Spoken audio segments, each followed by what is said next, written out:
सबसे पहले तो ये बताओ कि पेपर 1 में कितने प्रश्न सही थे आपके? पेपर 1 का जेआरएफ में सबसे ज़्यादा महत्व है मुझे कि आपके 40 या 40-42 प्रश्न सही होने चाहिए। सर मेरे पेपर 1 में 42 क्वेश्चन 42 क्वेश्चन सही थे। नमस्कार साथियों, आप सभी का इंग्लिश कैंपस पर स्वागत है।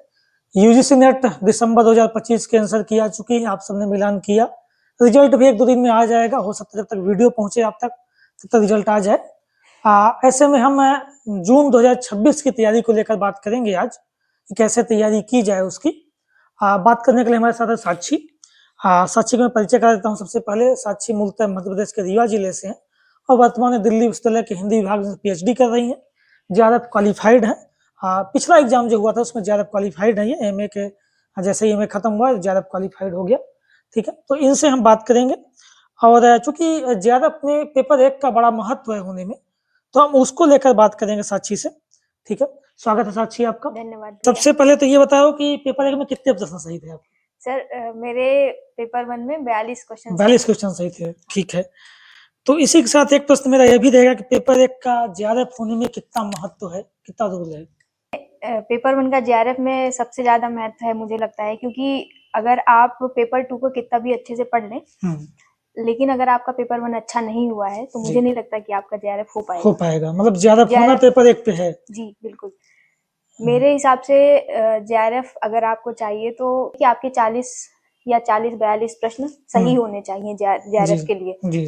तो उसके लिए अच्छे से तैयारी करनी चाहिए जेआरएफ के लिए, मतलब पेपर 1 की तैयारी। ठीक बात है, पेपर 1 का बड़ा महत्व है इसलिए, क्योंकि 50 में से इधर जितने ज्यादा प्रश्न सही होंगे उधर दबाव आपका सेकंड पेपर में, क्योंकि पेपर 2 को आप कितना भी अच्छे से तैयारी कर लें लेकिन 72-75 में जाके रुक जाएंगे। बिल्कुल ठीक बात है। तो कितना समय पेपर 1 को देना चाहिए रेगुलर पढ़ने में लेकर? जैसे अभी मान लीजिए 5-6 महीने का समय है, 6 महीने का। 1 महीना मेरे ख्याल से आराम से हो सकता है। जैसे आप एक बार डिसाइड कर लें, रणनीति बना लें कि पेपर 1 में 10 यूनिट हैं जैसे, तो हर यूनिट को आप समय डिवाइड कर लें कि मैं 1 यूनिट को 2 दिन में, 3 दिन में, 5 दिन में, जितनी भी आपकी क्षमता है उस हिसाब से आप डिवाइड कर लें और देख लें कि मैं इतना पढ़ पाता हूँ दिन में। तो उस हिसाब से आप देख लें और मतलब डिवाइड कर लें कि आज अगर मुझे इतना पढ़ना है तो पढ़ना है। पेपर 1 मतलब एक बार देख लीजिए कि मैं पहले पेपर 1 की तैयारी करूंगा या पेपर 2 पहले पढ़ूंगा। आपका जो पक्ष, जैसे पेपर 1 में 10 यूनिट है तो उनमें से कई सारी यूनिट ऐसी हैं जिनमें ऐसा हो सकता है कि आपके पूरे प्रश्न सही हो सकते हैं और कई प्रश्न यूनिट भी गिनाते चलो, कौन कौन सी सरल है, कौन सी आसान है, किसकी तैयारी कर सकते हैं। पेपर 1 में मेरे ख्याल से जैसे मेरा मैथ्स बैकग्राउंड रहा है तो मुझे मैथ और रीजनिंग वगैरह हो गई और डीआई जो हो गया, उनमें मेरे को मतलब ज्यादा समस्या नहीं होती थी। ठीक बात है। और होता भी है कि जिसका अगर डीआई अच्छा जाता है, अगर वो डीआई और मैथ अच्छा कर जाता है तो पेपर एक अच्छा हो जाता है। तो उसके बिना शायद पेपर 1 मुश्किल है। ठीक बात है। तो अगर आपका मैथ कमजोर है तो अभी से आप प्रैक्टिस करना शुरू कर दीजिए, क्योंकि अभी तो बहुत टाइम है, 6 महीने समय है। तो डीआई के लिए आप अभी अगर आपका डीआई मतलब मैथ ठीक है तो ज्यादा परेशान होने की जरूरत नहीं है। 5-6 दिन में आप आराम से प्रैक्टिस कर लीजिए, पीवाईक्यू प्रैक्टिस कर लीजिए डीआई वगैरह की, तो आराम से हो सकता है। और जिनका कमजोर है तो वो अभी से यूट्यूब वगैरह पे पढ़ लें, जो बेसिक मैथ के कॉन्सेप्ट हैं, जैसे कि प्रॉफिट एंड लॉस हो गया, परसेंटेज हो गया और रेशियो वाले क्वेश्चन आते हैं, ठीक है, तो वो वाले प्रश्न कर लीजिए। तो इससे हो जाएगा डीआई और मैथ वाला पोर्शन। उसके अलावा रीजनिंग आसान आती है। रीजनिंग तो आसान है, वो सबसे हो जाती है। तो ऐसे पेपर मैंने सवाल ये है कि कहाँ से पढ़ा जाए, पुस्तकें कौन सी अच्छी हैं या ऑनलाइन वगैरह, कहाँ से पढ़े इसको? पेपर 1 के लिए बुक तो एक ही मार्केट में है वैसे, जो सब पढ़ते हैं, केवीएस मदान है। तो मैंने जब तैयारी करी थी तो पेपर 1 में मैंने जो कुछ यूनिट्स थी, डीआई, मैथ्स और इंडियन लॉजिक वगैरह, इसके अलावा हायर एजुकेशन हो गया, और इन सब के लिए मैंने मतलब बुक प्रेफर नहीं करी थी, क्योंकि जो उसकी लैंग्वेज है थोड़ी कठिन है और समझ में नहीं आती है और उससे क्वेश्चन भी मेरे से नहीं बन पाते थे। क्योंकि मैंने एक बार स्टार्टिंग में सोचा था कि मैं बुक से मतलब पढ़ने का प्रयास करूं, तो मैंने देखा और वो इतनी मोटी बुक देख के परेशान हो गई थी, तो इस वजह से मैंने बुक अभी स्किप करी थी। पहले मैंने बेसिक पढ़ने के लिए Kumar Bharat YouTube channel YouTube था, पे जी। वहां से मैंने बेसिक जो, क्योंकि हाँ उनके 10 15 20 मिनट के वीडियो होते हैं, हाँ, हर उससे टॉपिक बेसिक पे। आराम से क्लियर हो जाता है। ठीक है तो आप पहले स्टार्टिंग में उनसे ही पढ़ लीजिए, जी एक बार आपका बेसिक क्लियर हो जाएगा। अभी आपके पास इतना टाइम है कि जी, आप 2-3 बार उन वीडियो से बिल्कुल गुजर सकते हैं। कर सकते हैं। तो वहां से बेसिक क्लियर करने के बाद आप चाहें तो केवीएस मदान को एक बार रीडिंग ले सकते हैं, ठीक है तो वो आपके लिए फायदेमंद होगा। जी, ठीक है। कुमार भरत से या किसी भी एजुकेटर से पढ़ते समय नोट्स बनाना क्या जरूरी है? बिल्कुल नोट्स नोट्स बनाने जरूरी हैं। हाँ मैंने तो नहीं बना पाई थी क्योंकि मेरे पास इतना समय नहीं था कि मैं मतलब नोट्स हाँ बनाऊं और हाँ पढ़ पाऊं। मेरे पास 10-15 दिन का टाइम मिलता था हर बार। अच्छा तो एमए का पेपर था, एमए के हाँ पेपर के बाद 10-12 दिन बाद नेट या का पेपर रहता था, हाँ तो हाँ उतना ही समय मिल पाता था, तो उसमें पढ़ने का ही समय मिल पाता था बस। ठीक है तो आप अगर आपके पास टाइम है तो आप बिल्कुल नोट्स बनाएं, क्योंकि एग्जाम के पहले रिवीजन करने में नोट्स ही हैं जो आपकी मदद करेंगे, बिल्कुल क्योंकि आपके पास इतना समय नहीं रहेगा कि आप पूरा रिवाइज कर हाँ, पाए। ये तो है, बिल्कुल तो ठीक नोट्स बात बिल्कुल बनाएं। आप टॉपिक वाइज नोट्स बनाएं मेरे जी, ख्याल से, यूनिट वाइज की जगह टॉपिक टॉपिक वाइज, वाइज क्योंकि आप जब पीवाईक्यूज का एनालिसिस करेंगे तो आप देखेंगे कि कुछ टॉपिक्स ऐसे हैं कि बहुत महत्वपूर्ण है वो, ठीक है उनको ऐसे आप पढ़ लीजिए कि एक भी क्वेश्चन मतलब वहां से बिल्कुल ऐसा ना हो कि मेरे को नहीं आता, तो मैंने पढ़ा नहीं था, मैंने पढ़ा नहीं था इस वजह से मेरा गलत हुआ, तो ऐसा कर ले। और इसके अलावा मतलब एक यूनिट को ये ना सोचे कि मैं एक यूनिट, इस यूनिट को मैं इस यूट्यूब चैनल से पढ़ूंगा, हाँ इसको यहाँ से पढ़ूंगा।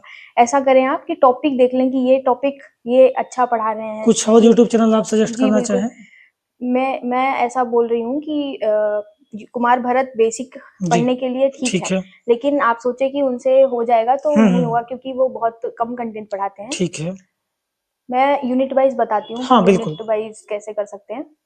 हायर एजुकेशन के लिए कुमार शिव सर हैं, कुमार सिंह, ठीक है, अपनी यूनिवर्सिटी अपनी जी यूनिवर्सिटी ठीक है चैनल है उनका, तो उनकी मैराथन जो है भी उनको देख सकते हैं। ठीक है और पीडीई जो है पीपल डेवलपमेंट हाँ इन्वायरमेंट, एनवायरनमेंट का तो इसको ज्यादा मतलब कितना भी पढ़ लो आप, बट नहीं हो पाते हैं। हाँ तो उसके लिए आप इन्वायरमेंट के लिए आप रचना मैम है एक, 11 ठीक है फड्डा में पढ़ाती थी पहले, ठीक है उनसे आप पढ़ सकते हैं, जो कन्वेंशन वगैरह हैं जी वो सब आप उनसे पढ़ सकते हैं। और उसके बाद इंडियन लॉजिक जो यूनिट है, इंडियन लॉजिक के लिए रचना मैम, मुझे लगता ठीक है है मैंने उनसे ही पढ़ा तभी मेरा क्लियर हुआ है। इंडियन लॉजिक के लिए रचना मैम बेस्ट है, पहले वो जयरा फड्डा में पढ़ाती थी, ठीक है अभी उनका कोई नया यूट्यूब चैनल है तो वहां से देख सकते हैं। और बाकी कुछ टॉपिक्स के लिए कम्युनिकेशन है कम्युनिकेशन है, आईसीटी है, जी टीचिंग एप्टीट्यूड, रिसर्च एप्टीट्यूड, इन सब के लिए मतलब मैंने ऐसे मिला मिला के पढ़ा था, टॉपिक थोड़ा थोड़ा टॉपिक सर्च करके अलग सर्च अलग कर करके टॉपिक्स अलग अलग टॉपिक पढ़ा था। मैं उनका नाम फिजिक्स वाला में गुलशन मैम पढ़ाती हैं, अच्छा ठीक है तो वो थोड़े अलग से कॉन्सेप्ट पढ़ाती हैं जो सब नहीं पढ़ के जाते हैं, तो उनको उनके जो वीडियोस हैं मैराथन टॉपिक वाइज भी हैं कुछ, और कुछ 10 मिनट रिचार्ज ओके सीरीज है उनकी, 10-10 मिनट की वीडियो है टॉपिक वाइज, तो वो बहुत काम की हैं, उनको बिल्कुल देख लें जाके एक बार, उनकी एक प्लेलिस्ट बनी हुई है, तो उनमें जो भी उन्होंने टॉपिक्स कवर कराए हैं वो सब देख लें एक बार। Gulshan ma'am teaching aptitude, research aptitude और कुछ एजुकेशन वाले भी, वो भी उन्होंने सही से पढ़ाए हैं, तो गुलशन मैम के जो भी वीडियोस पड़े हुए हैं यूट्यूब पे वो देख ले एक बार, क्योंकि वो कुछ अलग से कॉन्सेप्ट पढ़ाती हैं और थोड़ा डीप में पढ़ाती हैं, तो मतलब अगर उससे आप प्रश्न बनते हैं उनसे प्रश्न बनते हैं, ठीक क्योंकि वो प्रश्न ऐसे होंगे कि आपसे ही बनेंगे, वो फिर जी जी जो उनसे पढ़ा होगा उनसे बनेंगे, बाकी से नहीं बनेंगे, तो आपका कंपटीशन थोड़ा वो हो जाएगा, आगे चले ठीक जाएंगे आप, ठीक ठीक क्योंकि बात है बेसिक तो सब पढ़ के जाते हैं। ठीक बात है, ये हाँ बात क्लियर है एकदम कि जिस भी एजुकेटर से पढ़े तो कम से कम पेपर में आ रहा हो, पेपर बने उससे, तो जरूरी ये है। सब काम जो करे ना, तो पहले बेसिक पढ़ने के बाद अच्छा उनसे पढ़े जाके। ठीक ठीक हाँ बात है ये। अच्छा, प्रैक्टिस कहाँ से की जाए? प्रीवियस ईयर क्वेश्चन या मॉक टेस्ट वगैरह हाँ, कुछ तो प्रैक्टिस के लिए टेक्स्ट बुक का वो ले सकते हैं, सब्सक्रिप्शन? सब्सक्रिप्शन ले सकते हैं, मैंने ठीक वही ले रखा था, तो पीवाईक्यू से ही मैंने प्रैक्टिस करी है, मॉक तो मैंने मतलब नहीं दिए हैं, क्योंकि पीवाईक्यू ही इतने मिल जाते हैं, सब सब्जेक्ट के निकाल लो तो कितने सारे मिल जाते हैं। हाँ, पीवाईक्यू क्या रिपीट होते हैं? इनका कितना बिल्कुल रोल है? बहुत रिपीट होते हैं, रिपीट भी होते हैं, और आप अगर पीवाईक्यू के हिसाब से पढ़ेंगे, पीवाईक्यू में जैसे जो क्वेश्चन आ रहा है उस क्वेश्चन को देख के कि हाँ ये क्वेश्चन आया है, तो मतलब ऐसा होता है ना, आप पीवाईक्यू की प्रैक्टिस करेंगे जब, तो बहुत सारे क्वेश्चन ऐसे होंगे कि आपको मतलब पढ़ने की जरूरत नहीं पड़ेगी, आपके अंदर इतनी अंडरस्टैंडिंग डेवलप हो जाएगी कि आप हाँ उसके हिसाब से ही आप उसको सही कर देंगे। ठीक बात, मतलब पीवाई की बहुत रोल है। बहुत बहुत जरूरी है, पीवाईक्यू करना ना भूलें। अगर आप पीवाईक्यू करके जाएंगे तो 5-6 क्वेश्चन आपके कंफर्म है कि वो आपकी बढ़त होगी उसमें। ठीक बात है। अच्छा, कुछ बच्चों का ये कहना है कि कोचिंग कहाँ से ले लें, मेरा तैयार सेल्फ से नहीं हो रहा, तो क्या कोचिंग लेनी चाहिए या सेल्फ कर सकते हैं? बिल्कुल सेल्फ कर सकते हैं, अभी डिजिटल युग में है हम, हाँ तो सब कुछ ऑनलाइन उपलब्ध है, तो कोचिंग लेने की बिल्कुल जरूरत नहीं है। बहुत सारे यूट्यूब चैनल्स हैं, सब कुछ फ्री में करवाया रखा है, तो कोचिंग की मुझे नहीं लगता है कि आवश्यकता है। अच्छा ठीक है, ये भी अच्छी बात है। तैयारी की विशेष अपनी रणनीति बताओ, क्योंकि क्या तैयारी की रणनीति आपकी, क्या किस हिसाब से तैयारी की, थोड़ी सी चीजें जो सबके लिए उपयोगी हो जाए। तैयारी की रणनीति मुझे लगता है आप स्ट्रेटजी बना सकते हैं। पहले आप देख लें कि आपके पास यही चीज है करने के लिए या कोई और भी चीजें हैं साथ में जो आप कर रहे हैं। अगर आप कुछ और भी कर रहे हैं तो आप देख लें आपके पास 1 महीने का टाइम है, 15 दिन का समय है, कितना जी कितना समय है। अगर आपके पास 1 महीने का समय है तो आप देख लें कि मैं पेपर 1 मेरा मजबूत है या पेपर 2 मेरा मजबूत है, तो ठीक उस है। हिसाब से आप समय बांट लें कि मैं इतना इस विषय को इतना ही दे सकता हूँ। उस हिसाब से आप देख लें। मेरा ये था कि मेरे को 15 दिन मिलता था, तो मेरा पेपर 1 मतलब पेपर 1 में मैंने सारी यूनिट्स नहीं पढ़ी थी पहले। स्टार्टिंग में 2 अटेम्प्ट में मैंने नहीं दिए थे, ज़्यादा समय नहीं दिया था मैंने पेपर 1 को। उसमें मैंने टीचिंग एप्टीट्यूड और रिसर्च की जो यूनिट है वो बहुत बड़ी है, बिल्कुल। और क्वेश्चन भी मतलब ठीक-ठीक आते हैं। ऐसा नहीं कह सकते कि उससे ज़्यादा क्वेश्चन आ जा रहे हैं। हाँ, सबसे औसत सबसे प्रश्न आते लगभग हैं। बराबर ही आ रहे हैं, तो मुझे नहीं लगता कि आप उतने मतलब उतने ही क्वेश्चन को आप ज़्यादा समय देके मतलब कवर करें, और जहाँ पे आप देखें कि कम समय देके भी ज़्यादा आउटपुट मिल जा रहा है, तो वहाँ पे आप ज़्यादा फोकस कर बिल्कुल सकते हैं। बिल्कुल। बाकी आप अगर आपके पास समय है तो आप बिल्कुल स्टार्टिंग से सब पे पूरा बराबर फोकस करके पढ़िए। तो टीचिंग के लिए जो है वो कुमार भरत का ही है सरकार चैनल, उन्हीं से मैंने बेसिक्स पढ़े थे। मैंने बेसिक ही पढ़े थे। उसके बाद मैंने गुलशन मैम के कुछ वीडियोस देखे थे टॉपिक वाइज, तो वहां से मैंने कर लिया था उनका, और मैंने नोट्स भी बना लिए थे। मतलब 3-3 पेज में मेरी पूरी यूनिट वाइज नोट्स थी मेरी। शॉर्ट नोट्स मैंने बनाए थे, एक-एक लाइन में सब कुछ, एक-एक पॉइंट्स को लिख रखा था मैंने इस बार। मतलब मैंने 10 दिन में 10 एग्जाम के 10-15 दिन पहले ही नोट्स बनाए थे, और उसी से मतलब फिर मैंने पढ़ा था, रिवीजन किया था।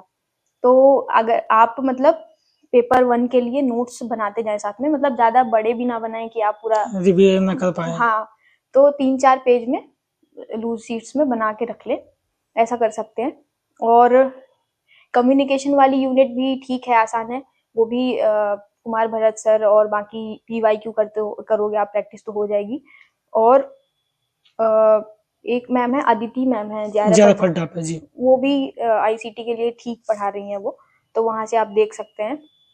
इसके अलावा पेपर 2 पे फोकस करिए आप, क्योंकि मेन तो पेपर 2 ही है। आपका विषय 100 क्वेश्चन वहां से बिल्कुल है। वहां से आप करिए। जो भी जैसे हिंदी साहित्य के लिए हैं तो ऋचा मैम है, तो उनके वीडियोस मैंने तो सब कुछ देख रखा था। अच्छा। उनका ऐसा कोई वीडियो नहीं होगा जो मैंने नहीं देखा होगा। ठीक है। तो वो कर सकते हैं। ठीक बात है। इसमें मुझे लगता है कि हमने लगभग सारी काम की बातें कर ली हैं। बुक्स पे बात कर ली, प्रैक्टिस पे बात कर ली। कुछ तुमको लग रहा हो कि कुछ और बातें बोली जा सकती हैं तो? बस यही कहूंगी कि तैयारी करते रहिए, मेहनत करते रहिए, और ये ना सोचिए कि अरे मेरा नहीं होगा, मेरे पास टाइम नहीं मिल पा रहा है। बिल्कुल करते जाइए। पीवाईक्यू बिल्कुल मस्ट है, कर लीजिए दोनों, पेपर 1 का भी पेपर 2 का भी रट जाइए। मैं कहूँ पीवाईक्यूज जो भी हैं वो उनको अच्छे से देख लीजिए।